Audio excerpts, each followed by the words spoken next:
Hello guys, ಇವತ್ತಿನ ಈ ವಿಡಿಯೋದಲ್ಲಿ ನಾನು ಫ್ರೆಂಡ್ ಸಿಸ್ಟರ್ ಮ್ಯಾರೇಜ್ನ ಅಟೆಂಡ್ ಮಾಡೋಕ್ಕೆ ಹೋಗ್ತಾ ಇದ್ದೀನಿ. ನಿಮ್ಮ ಮೇಕಪ್ ಏನಾದರೂ ಗ್ರೇ ಆಗ್ತಿದೆ ಅಂತಂದರೆ ಒಂದು ಚಿಕ್ಕ ಟಿಪ್ಸ್ ಕೊಡ್ತೀನಿ. ಈಗ ನಾನು NYBe ಅವರ ಸ್ಟ್ರೋಬ್ ಕ್ರೀಮ್ನ ಯೂಸ್ ಮಾಡ್ಕೊಳ್ತಾ ಇದ್ದೀನಿ. ಇಲ್ಲಿ ನೋಡ್ತಿರ್ಬೋದು ಯಾವ ಥರ ಸ್ಕಿನ್ ಇದೆ ಅಂತ ಹೇಳಿ. ಇಲ್ಲಿ ನಾನು ಫಿಟ್ ಮಿ ಫೌಂಡೇಶನ್ನ ಬಳಸ್ಕೊಳ್ತಾ ಇದ್ದೀನಿ.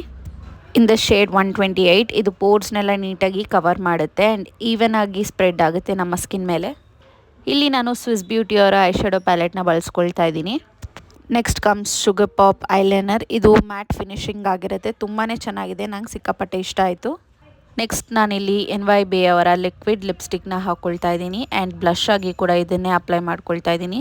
ಇಲ್ಲಿ ನೋಡ್ತಿರ್ಬೋದು ಎಷ್ಟು ಈವನ್ ಆಗಿ ಕಾಣಿಸ್ತಿದೆ ಮೇಕಪ್ ಅಂತ ಹೇಳಿ. ನಾನು ಸ್ಟ್ರೋಬ್ ಕ್ರೀಮ್ನೇ ಹೈಲೈಟರ್ ಆಗಿ ಬಳಸ್ಕೊಳ್ತಾ ಇದ್ದೀನಿ. ತುಂಬಾ ಗ್ಲೋಯಿಂಗಾಗಿ ಕಾಣಿಸ್ತಾ ಇತ್ತು ಮೇಕಪ್ಪು. ಬೊಟ್ಟು ಇಟ್ಕೊಂಡು ಅದಾದಮೇಲೆ ಬ್ಲೂ ಹೆವೆನ್ ಅವರ ಪ್ರೆಪ್ ಆ್ಯಂಡ್ ಫಿಕ್ಸ್ನ ಸ್ಪ್ರೇ ಮಾಡ್ಕೊಳ್ತಾ ಇದ್ದೀನಿ. ಆಕ್ಸೆಸರೈಸ್ ಹಾಕ್ಕೊಂಡು ನನ್ನ ಲುಕ್ನ ಕಂಪ್ಲೀಟ್ ಮಾಡಿದೆ. ಐ ಹೋಪ್ ನಿಮಗೆ ಈ ವಿಡಿಯೋ ಇಷ್ಟ ಆಗಿದೆ ಅಂತ. ಟ್ಯಾಗ್ ಪ್ರಾಡಕ್ಟ್ಸಲ್ಲಿ ಟ್ಯಾಗ್ ಮಾಡಿದ್ದೀನಿ, ಹೋಗಿ ಬೈ ಮಾಡಿ.